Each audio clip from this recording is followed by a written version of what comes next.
കൃഷ്ണ ഗുരുവായൂരപ്പ. ദീപം എങ്ങനെ തെളിയിക്കണം?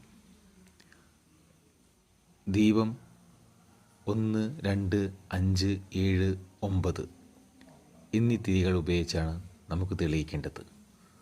ഒന്നാമത്തെ തിരി ഐക്യതയുടെയും ദൈവോപാസനയുടെയും ചിഹ്നമായി നമ്മൾ കണക്കാക്കുന്നു. 2, ദൈവം ആത്മാവ് എന്ന രീതിയിൽ നമ്മൾ കണക്കാക്കുന്നു. 5 തിരികൾ പഞ്ചേന്ദ്രിയങ്ങൾ നിയന്ത്രിക്കാൻ. 7, 9 തിരികൾ പ്രത്യേക പ്രതിഷ്ഠാ ചക്രങ്ങൾക്കായി. ദീപം എവിടെ വെക്കണം, ദീപം തെളിയിക്കേണ്ട സമയങ്ങൾ നമുക്കൊന്ന് നോക്കാം.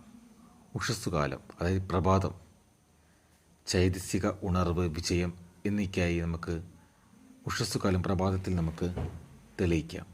പിന്നെ സന്ധ്യാകാലം, അസ്തമയ സമയം, അത് നമുക്ക് രക്ഷ, ധനസൗഖ്യം എന്നിവയ്ക്ക് വേണ്ടി നമ്മൾക്ക് തെളിയിക്കാം.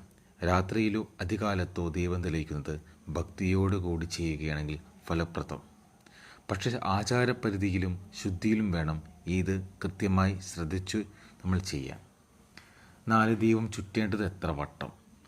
ദീപാരാധനയ്ക്ക് ശേഷം ദീപം ചുറ്റുന്ന സമയത്ത് പതിവായി 1, 3, 5, 7 വട്ടമാണ് നമ്മൾ പ്രചാരമായി ചെയ്യാറുള്ളത്. 1-ാമത്തെ വട്ടം ദേവസ്മരണ, 3-ാമത്തെ വട്ടം ത്രിമൂർത്തി സ്മരണ, അതായത് ബ്രഹ്മാവ്, വിഷ്ണു, ശിവൻ. 5-ാമത്തെ വട്ടം പഞ്ചഭൂതങ്ങൾ, ആകാശം, വായു, അഗ്നി, ജലം, ഭൂമി എന്നീ കണക്കാക്കുന്നു.